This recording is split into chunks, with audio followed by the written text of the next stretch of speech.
I'm here with a perspective of running 3 organizations focused on the future.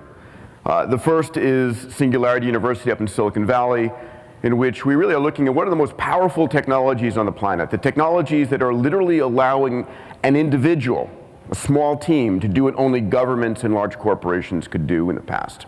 The power that we call it to create a 10 to the 9th plus impact the lives of 1 billion people in a positive way. And I know we have a number of SU alumni and faculty in the audience, so I welcome you. I'm here wearing the hat of chairman of the X Prize Foundation, which has the basic notion that there is no problem on this planet that cannot be solved, period, bar none. It really is the focused intent of human innovation to go and solve those challenges.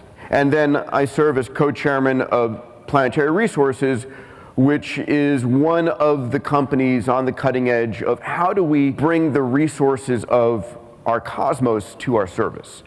If you think about it, the Earth is a crumb in a supermarket filled with resources. So I'm going to start actually off script because I am not one who believes in these dystopian futures. I'm someone who believes that we're heading towards an extraordinary future. And I want to take a moment to infect your minds with that meme, because I think it's very important.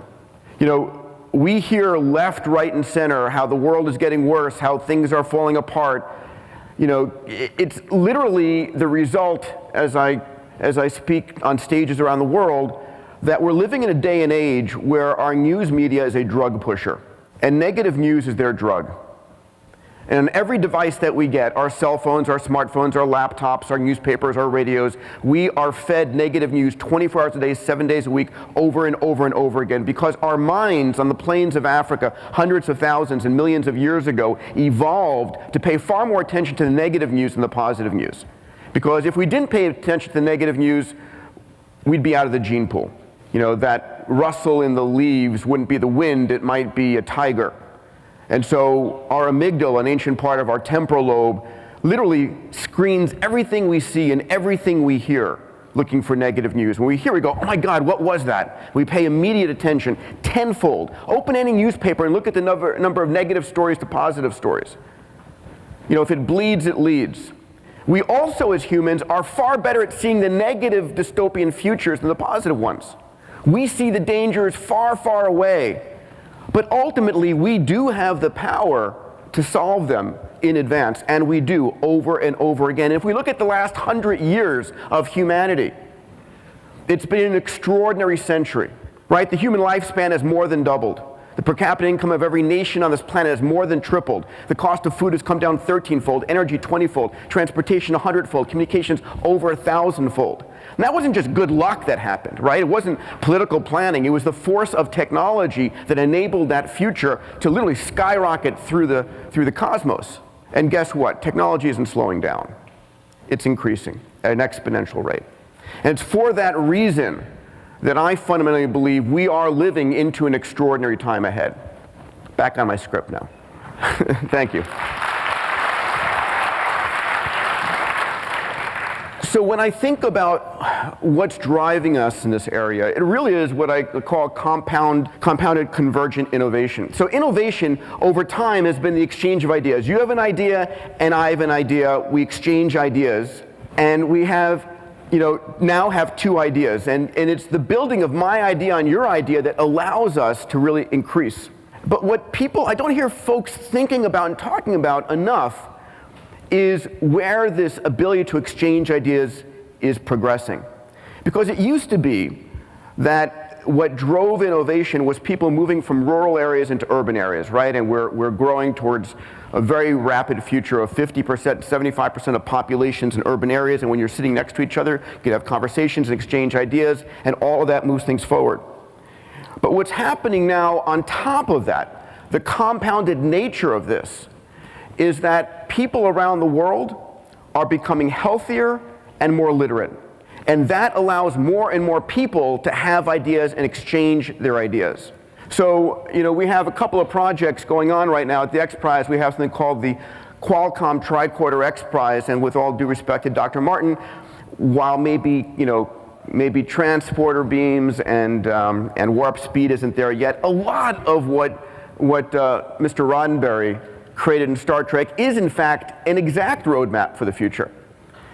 And what we have in the tricorder here is the notion that you can build devices that are informational devices that any mom in the middle of Nigeria, in the middle of the Bronx, could have to diagnose herself or her child at 2 a.m. in the morning better than a board-certified doctor.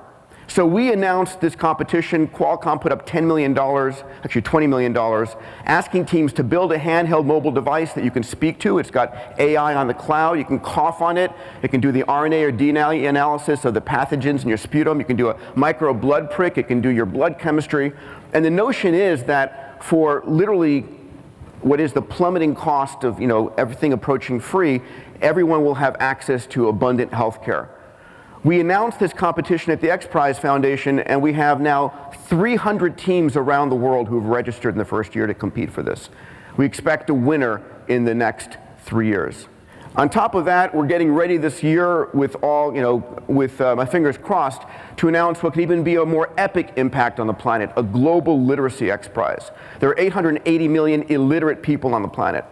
And if we can create the software, this is diamond age. This is, if we can create the software that a child who is completely illiterate can use to teach herself to read, and we're going to define literacy as coding as well, to read and to code, that would be transformative.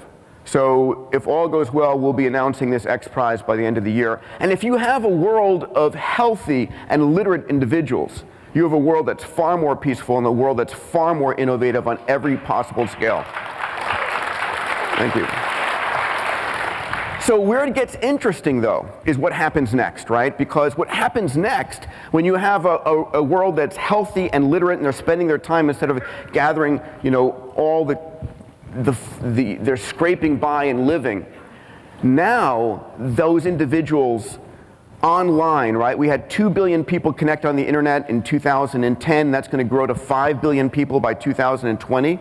Eric Schmidt just made a cryptic remark that he thinks all 7 billion will be on by 2020. We'll see what comes out of Google X from there. But if you have all these people now online, now they've got access to exponential tools. Now they've got access to cloud computing, AI, 3D printing, synthetic biology. And what kind of innovation occurs when you just don't have a few 100,000 or a few million people, but you have billions of people attacking their problems with a tool set that only the greatest governments and philanthropists in the world had before. Now it gets interesting.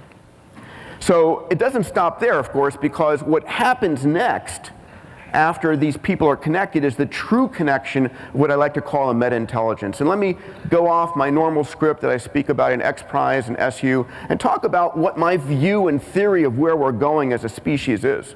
So one of the things that you find in our universe is that patterns repeat.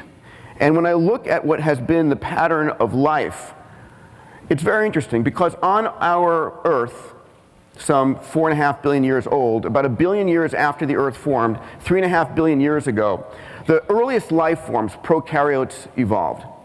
And these prokaryotes were very simple organisms, right? They were literally bags of cytoplasm with DNA floating inside them. And they reigned on this planet for the next 1.5 billion years. It was in about 2 billion years ago that the first eukaryotic life formed. And a eukaryotic life was essentially a single-celled organism, but with now technology embedded in it. When I say technology, what do I mean? These eukaryotic life forms brought into them, in a symbiotic form, mitochondria, chloroplasts, Golgi apparatus. And these were basically organelles that enabled that single-cell life form to manipulate energy more efficiently, proteins more efficiently, information more efficiently. It had now a nuclear, a nucleus to contain its DNA. It ended up with mitosis for better processing of information. And so we went from prokaryotic life, very simple life forms, to eukaryotic life, life incorporating, if you would, biological technology into it. The next step was that this eukaryotic life became multicellular life forms. It happened about 1 billion years later. So we go from single-cell, complex, technology-enabled life to multicellular life forms. What happened next was the rapid evolution to where about 500 million years ago, half a billion years after the multicellular life form, we had the first simple animals. And then, a million or so years ago, us. And what are we? We are a collection of 10 trillion cells, right? Your body has 10 trillion cells in it, each of them a living organism, each of them in service of the others, each of them that make up you as a consciousness. And when I think about where we are in this epic formation of humanity, I put us at the prokaryotic stage. We are those simple life forms, each individual, each simple in our capability, on the verge of incorporating technology into our being, on the verge of incorporating technology, the brain-computer interface, whatever form it might take, the technology that maybe some of you have in you already, whether it's artificial valves or hip replacements or corneal adjustments, whatever it might be. We're just at the very beginning of that incorporation of technology into our being. But what happens next, going from the prokaryotic to the eukaryotic, is then the beginning of a multicellular life form. And as we begin to plug into the internet, as we begin to plug in through optogenetics or cortical implants, whatever it might be, and become a multicellular life form, this is where it gets interesting. This is where, for me, I see the future going. Because as I see us transitioning from literally the prokaryotic form of life to the multicellular form of life, I see us coming online as a meta-intelligence, because I think that as we start to interconnect our consciousness, our beings, who we are, we're going to start to become conscious at yet another level.